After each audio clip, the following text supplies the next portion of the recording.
Morning, everyone. Welcome to the EasyPower Tuesday Refresher. My name is Jim Chastain, and I'd like to welcome you to the discussion. The topic for today is how to use some of the features in the EasyPower coordination module to extend some of its capabilities. And also, at last Thursday's technical webinar, we had some questions from folks who'd like to see an example of how to utilize the methodology to convert or increase the usability of the ArcFlash database for use in power flow analysis. So we're going to start off with that. With a couple examples of how to do that. It's a longer procedure than we can handle in this time slot, and then we'll jump into the coordination topics.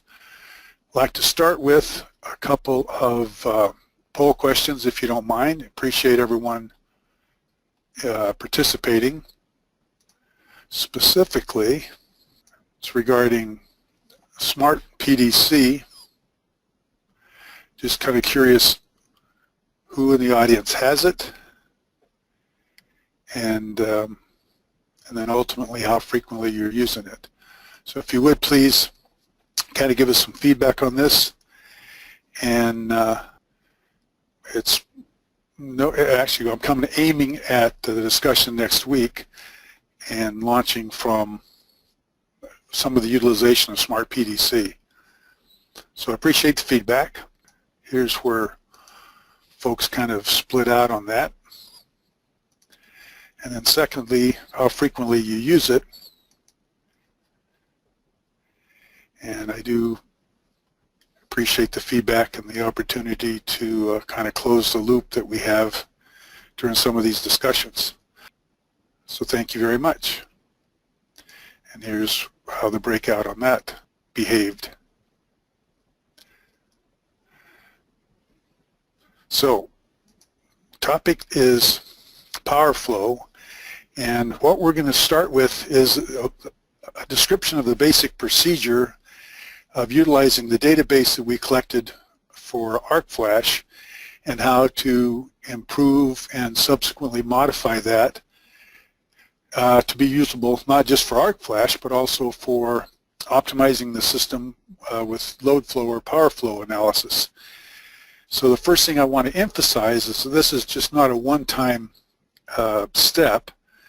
What we need to do, what we want to do is take readings on the system, and again, not just a one-time shot, but a number of readings that can be averaged, taking into account different conditions of the plant, both different times of day or different times of the season.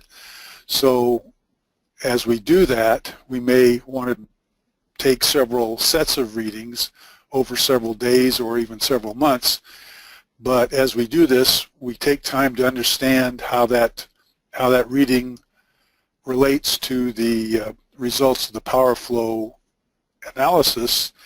And then when we understand what's the source of the differences, then we can make adjustments, whether it's an improvement to the plant or improvement to the model. So let me jump into the tools and kind of show real briefly what this means, or what I'm trying to illustrate here. If we have, let me see where our example was. So here's a power flow example, actually an ArcFlash example, and it's relatively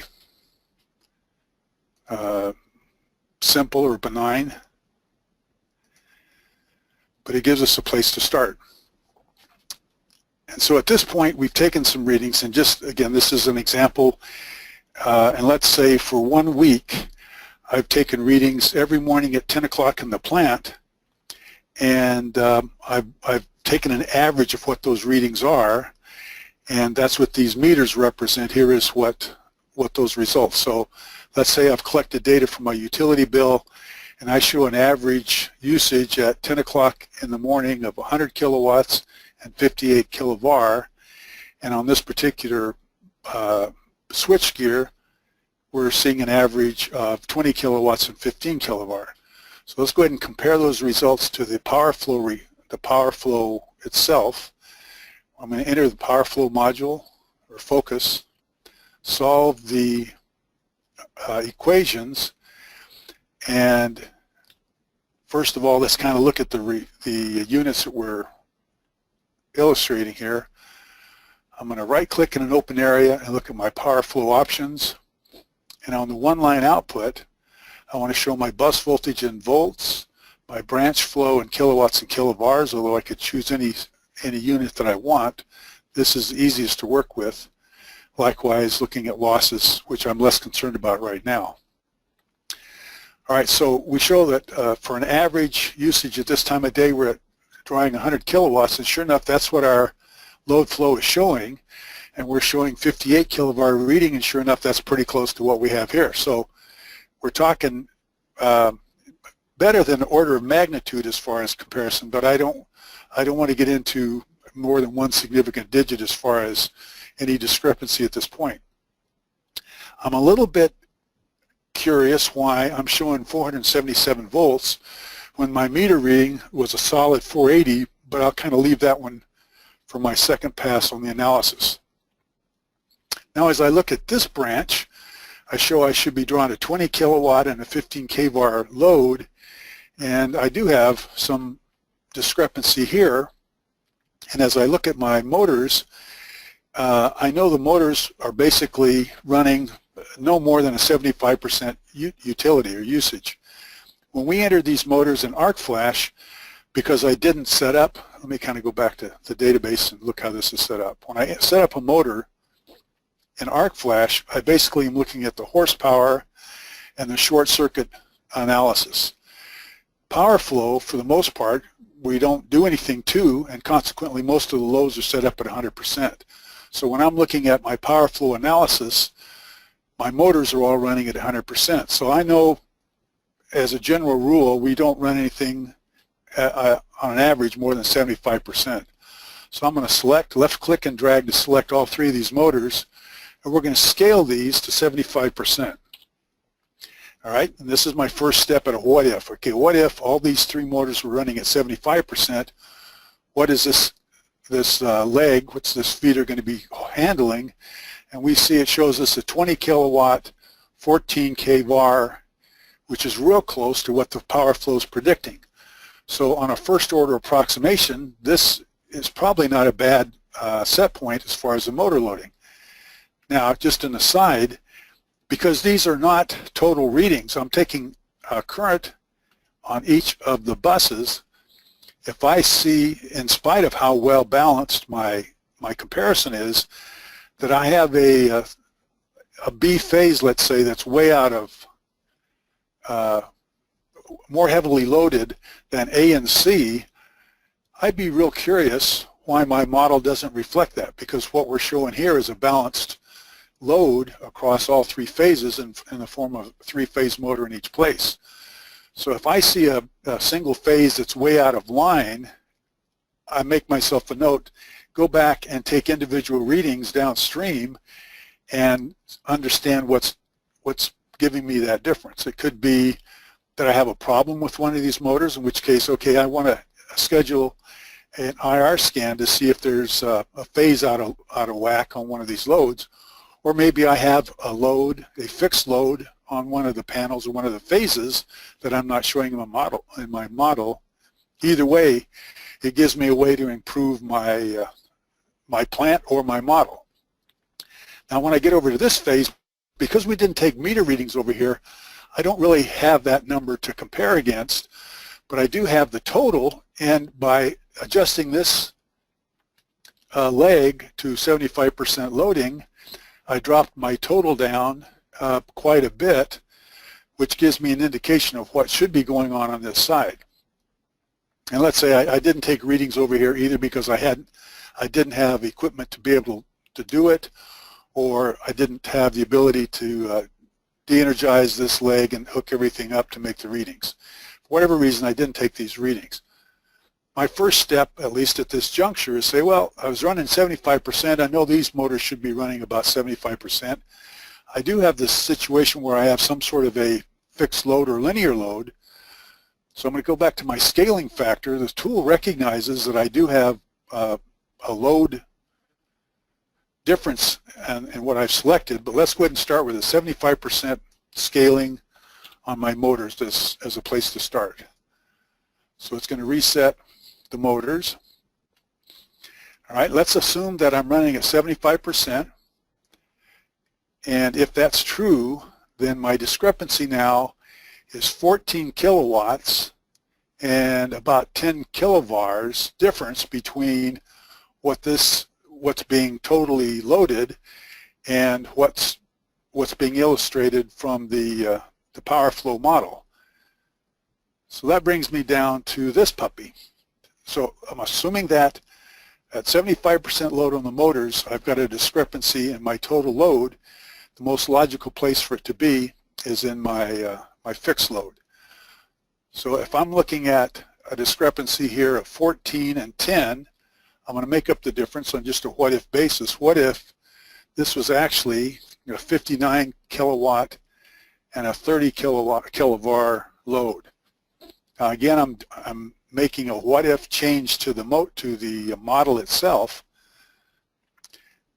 and now I've been able to get my two data points to agree with the model, and that is my total system loading, 100 kilowatts and 58 kilovar. I've got a leg that matches at 20 kilowatts and 15 kilovar. So now I've come up with, by deduction or by subtraction, what must or should be the loading on this leg of the system.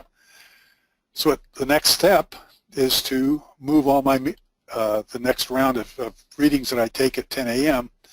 is to move all the metering over to this side and see if I get the same reading or if things align, and then follow the same process. If I don't have complete alignment or if I have misalignment between the three phases, investigate what I have incorrect in my model, and multiple phase or differential phase loading would be showing up.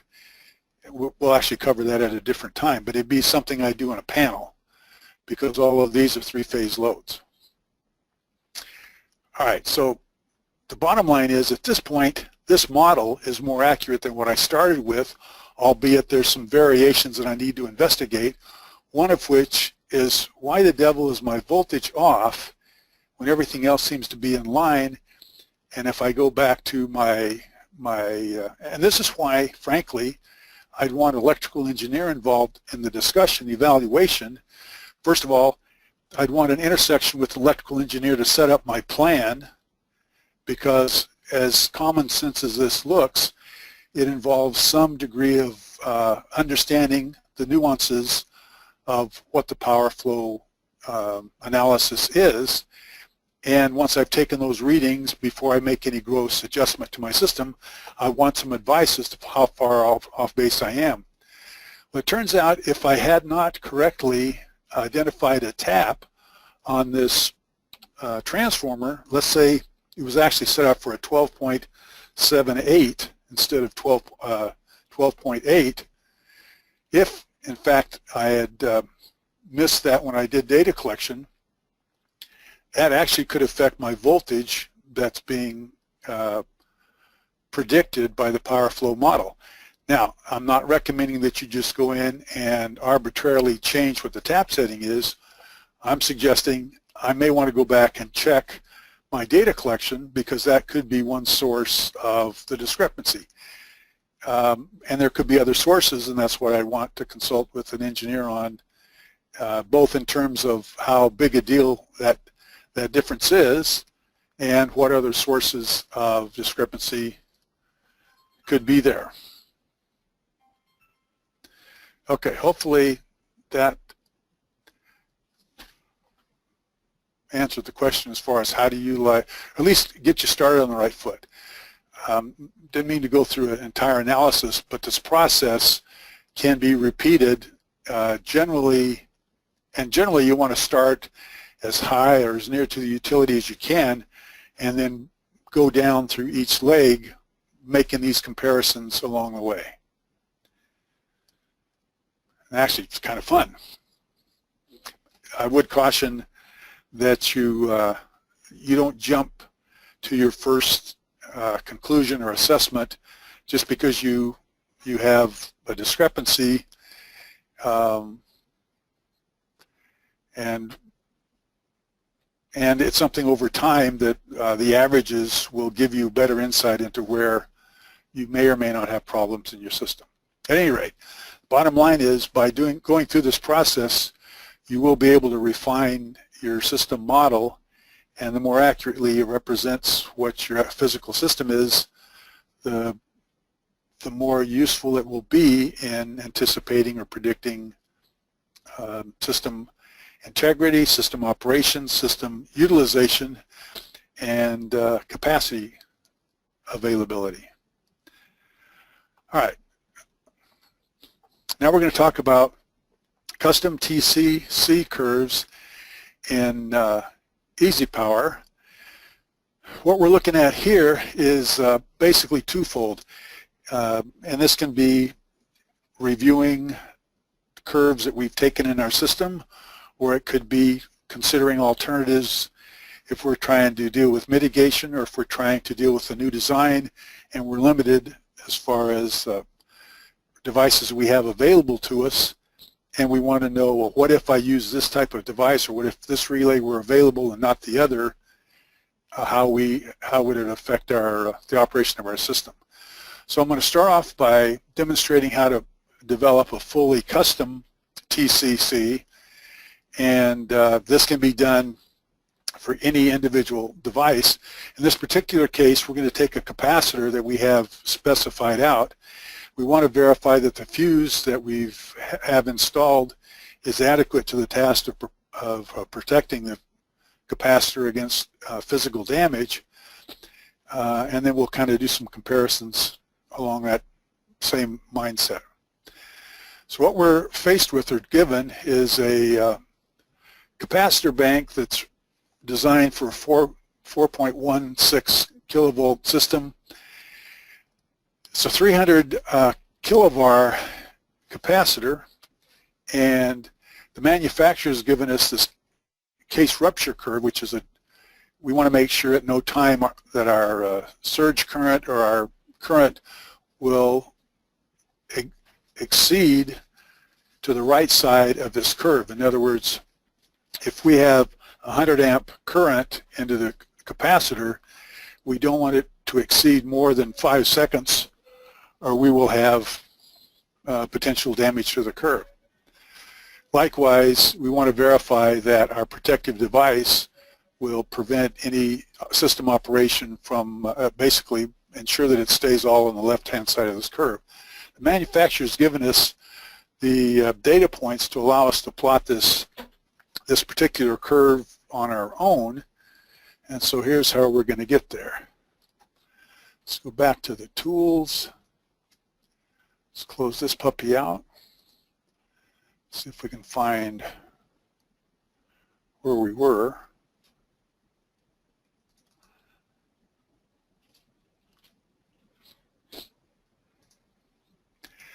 And so we're already given a Cooper fuse, and the issue here when we go into coordination is we don't have that damage curve in our system. Well, all the damage curves are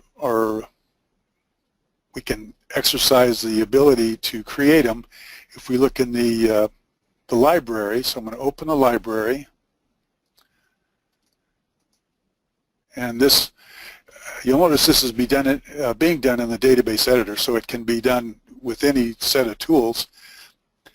These are all the technical data on every device that's in the library, and specifically under generic curves, we have the ability to create custom curves as we want. So we're going to insert a new curve, and we're going to call this 4.16 kV caps.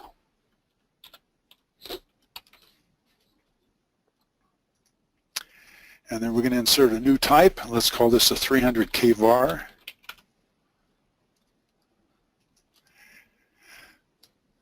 And this is our first style, and the manufacturer indicated the surge current, or the average current for this capacitor, was 50 amps, so that's where we're going. So here's the plot of the curve once we get it developed. I've taken the liberty of putting into Excel the data points that the manufacturer gave us. So if I go back and copy and paste these columns, and you need to get them in the right order, with amps on the left and time on the right. So this gives us the ability to duplicate the plot in our system. And that looks pretty much what the manufacturer spec'd out. So now this is available to us when we get into the tool. And it's stored in the library now under this designation. So we're going to close the library. Going to come back to our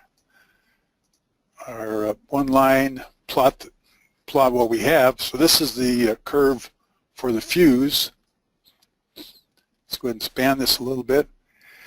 Now what we're going to do now is insert a new curve, and it's going to be a generic.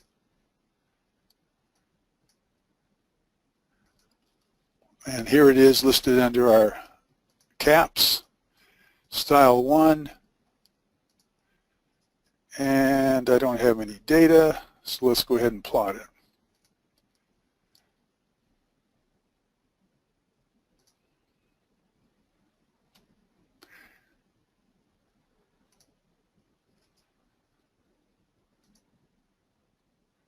So I still didn't get the right one set up. Let's go back to looking at AC curve.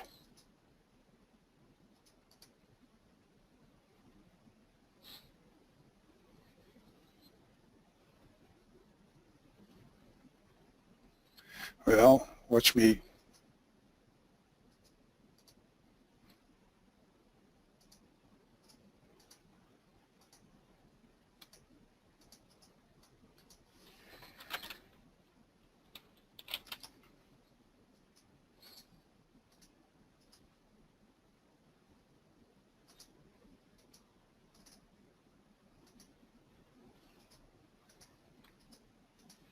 It's telling me I didn't do things right. Let's look at this again.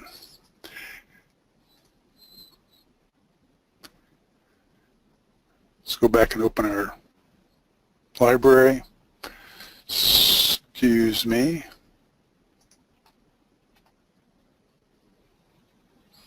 Look at our generic curves.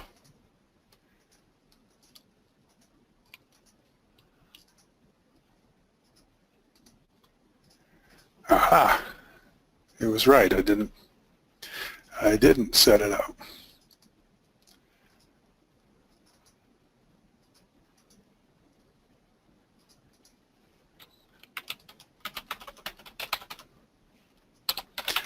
Need to be a little bit more attention to detail here.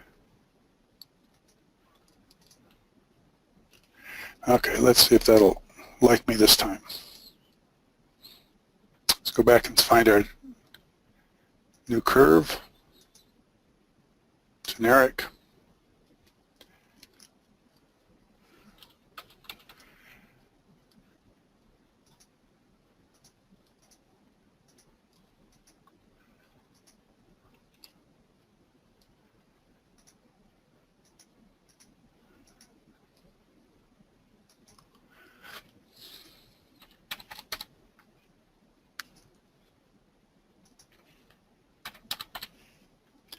Let's see if we can find it. There it is.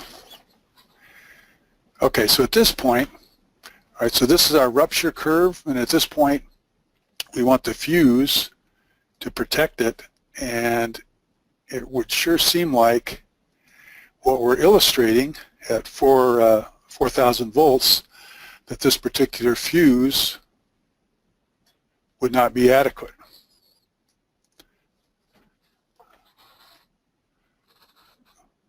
So the curve is telling me that I should be considering a size 12 fuse, because when we get up to 50 amps, it has a tendency to blow. So let's make sure I'm sitting in a good shape there.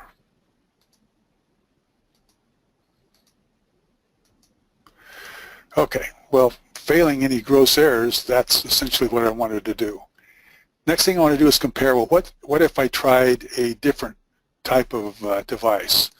Let's say, will a mold-decay circuit breaker suffice? So let's go ahead and try a standard MCC, generic. Let's go ahead and start with 30 amp trip setting. Set it up for 30 amps and see what that gives us.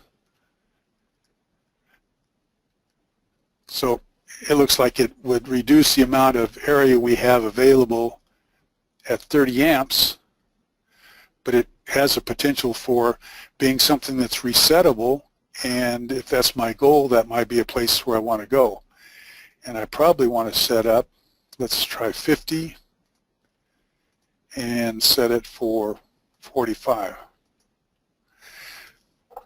You get the idea. So I'm saying to myself, this has the ability, if I'm concerned about this getting surges that would trip the fuse, has the ability to be resettable and still give me a similar type of protection. Same thing can be done with any other type of device. For instance, if we were to go back and we were plotting a relay here, we could compare another manufacturer's relay for existing items in the system or for other types of curves.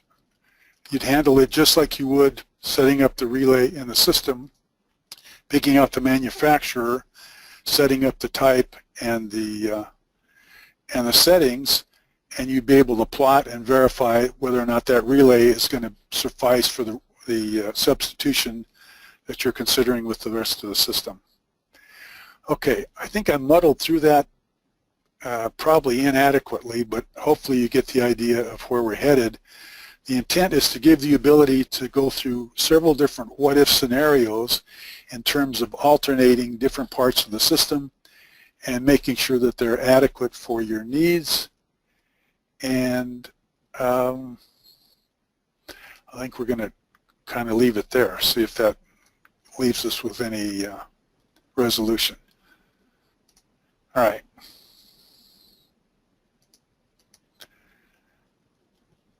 So what we've tried to do is compare in the power flow analysis empirical measurements and then compare them to readings or predictions in the power flow model, and then improve the difference by either collecting more accurate data on the system or verifying or changing the model to reflect what would produce the type of result that we're seeing in the power flow analysis. When we're plotting custom TCs, the ability to insert a generic or a specific alternative is available, and it gives us an idea in terms of what our options are if we are constrained for whatever reason in our choice of parts looking at the protection of a specific device. Appreciate your attention today. Recommend visiting EasyPower.com if you want more information on any number of topics. There are a couple dozen pre-recorded webinars on various analysis and considerably more technical depth. We have regional training coming up later this week in Dallas, a harmonics and stability class late this month, and then in San Diego, middle of January, there'll be a regional training as well. Welcome from anyone, suggestions for future refresher topics. You can send me an email at jim@easypower.com. Thank you all for attending, and we will talk to you down the road.